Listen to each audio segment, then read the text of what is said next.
Merci. La parole est à Hervé Morin pour le groupe UDI.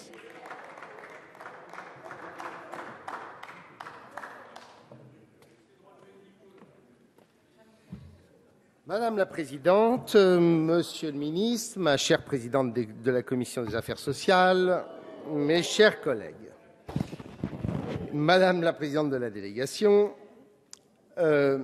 Monsieur le Ministre, le volet formation professionnelle de ce texte de loi aurait pu marquer notre législature. Il rejoindra malheureusement le cimetière des lois inachevées. J'allais dire que ce n'est pas réellement de votre responsabilité puisque c'est le fruit d'un accord des partenaires sociaux. Je le regrette car le sujet est essentiel, tout le monde l'a dit, accompagner la création de nouveaux métiers, se former tout au long de la vie, faire émerger de nouvelles spécialisations, offrir aux salariés plus de sécurité dans un environnement économique en mutation constante, donner plus de formation, de confiance aux Français dans l'avenir grâce notamment à un système de formation qui marche, plutôt que d'empiler des règles et des carcans, construire des murailles dans un code du travail censé les protéger, mais qui finalement finissent toujours par s'effondrer. D'ailleurs, souvent par manque de courage, et sur tous les bancs, on ne dit pas assez que l'économie et la croissance, c'est un cycle permanent de destruction et de création d'emplois. Ce n'est pas moi qui l'ai inventé, c'est Schumpeter, et non cette idée fausse d'une pérennité infinie des emplois et des postes, d'où l'importance des politiques d'anticipation et de formation. Ce qu'il faut et ce qu'il faudrait développer en permanence, c'est protéger la personne en lui permettant d'évoluer, plutôt que de tenter de protéger des emplois qui, de toute façon, finiront par disparaître. Et la formation est bien entendu un des boucliers majeurs.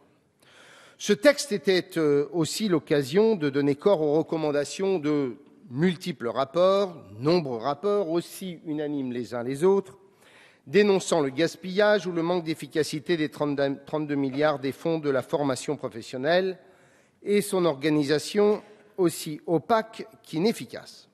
Quand ce texte sera voté, très peu de choses auront réellement changé.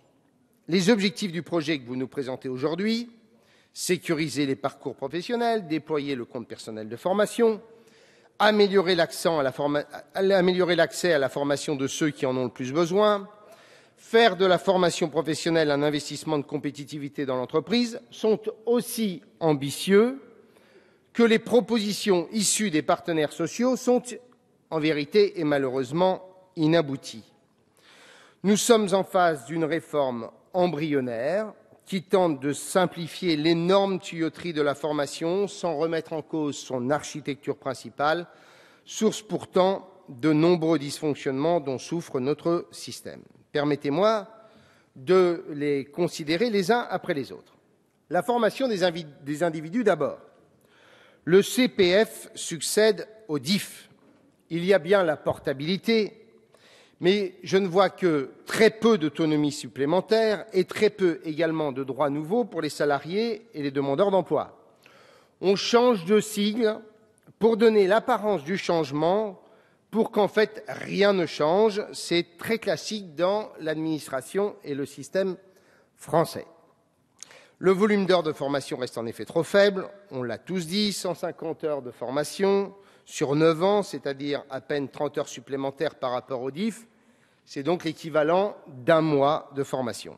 Libellé en euros, là c'est encore plus frappant, cela représente une enveloppe de 240 € par an et par individu, si on prend en référence l'heure de formation du DIF fixée par décret. C'est un chiffre qui est à la fois très éclairant et édifiant au regard des immenses besoins nécessaires pour développer l'employabilité des salariés les plus précaires et des chômeurs face aux défis de la concurrence et des mutations technologiques.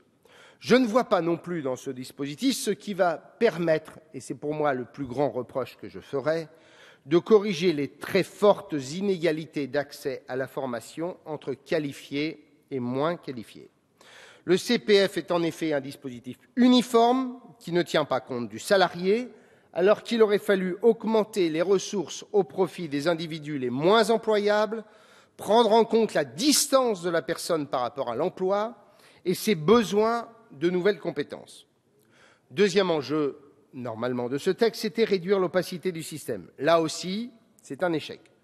Vous maintenez, ou les partenaires sociaux maintiennent, le rôle prépondérant et ambigu des OPCA, à la fois collecteurs et redistributeurs des fonds aux salariés, et vous renforcez en même temps le manque de lisibilité du système d'agrément des certifications. Si les OPCA ont peu d'utilité pour les salariés, les moins qualifiés, ils en ont beaucoup pour les appareils syndicaux. Et d'ailleurs, je profite de l'occasion pour le dire, le patronat si prompt à dénoncer l'absence de courage des politiques, appelant toujours à des réformes systémiques, condamnant les connivences de tous ordres, nous donne un bien bel exemple qu'il nous appartiendra de ne pas oublier dans nos conversations. Vous renforcez le pouvoir des partenaires sociaux sur le système de certification des formations éligibles au CPF, en accentuant cette pratique qui oriente malheureusement trop souvent la manne financière de la formation professionnelle vers des prestataires sociaux, des dits partenaires. Je vous pose la question, mes chers collègues, est-il indispensable de maintenir en France près de 60 000 prestataires, bénéficiant pour certains d'un agrément discutable, contre moins de 4 000 en Allemagne? On retrouve dans la formation la même question que celle du nombre infini de branches professionnelles, autre sujet tabou et interdit de débat. Troisième enjeu et troisième échec, l'efficacité des dépenses. Je ne vois dans notre dispositif aucune mesure d'évaluation de ces dépenses de formation, puisqu'on maintient un marché de la formation éclaté et pléthorique, source de saupoudrage, où l'entreprise doit toujours passer par les OPCA. Trois enjeux, trois échecs. C'est d'autant plus décevant que des solutions existaient. D'abord, supprimer tout plafond relatif à l'alimentation du compte personnel de formation. Dans l'état des textes, il sera crédité de 24 heures par année de travail à temps complet tout au long de la carrière du salarié. Cette solution est censée permettre aux collaborateurs de toutes les entreprises, et je pense là notamment aux salariés des TPE et des PME, d'accumuler un capital de formation conséquent qui pourrait être utilisé ensuite dans une logique de reconversion, réorientation professionnelle.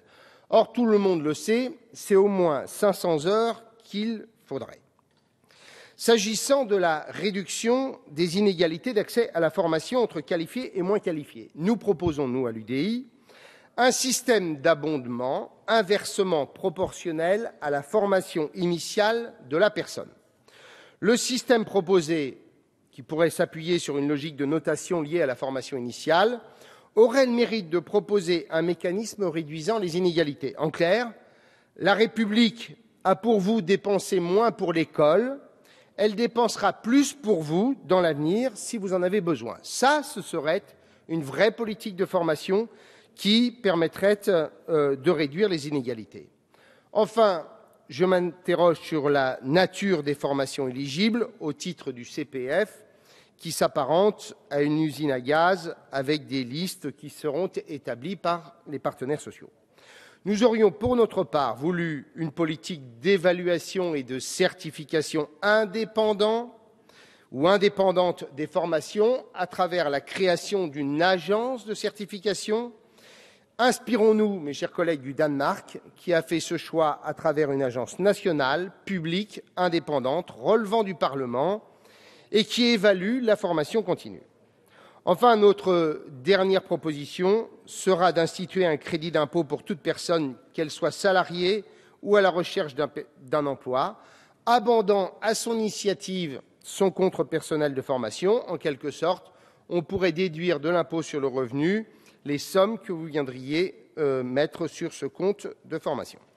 Je m'arrête là, Monsieur le Ministre. Nous sommes réellement face à un texte, pour notre part, des occasions manquées, frilosité, persistance de la complexité. C'est pourquoi je voterai contre ce texte, qui est un petit pas dans la complexité du système et certainement pas un grand pas dont les Français ont pourtant besoin dans ce monde nouveau. Je vous remercie. Merci.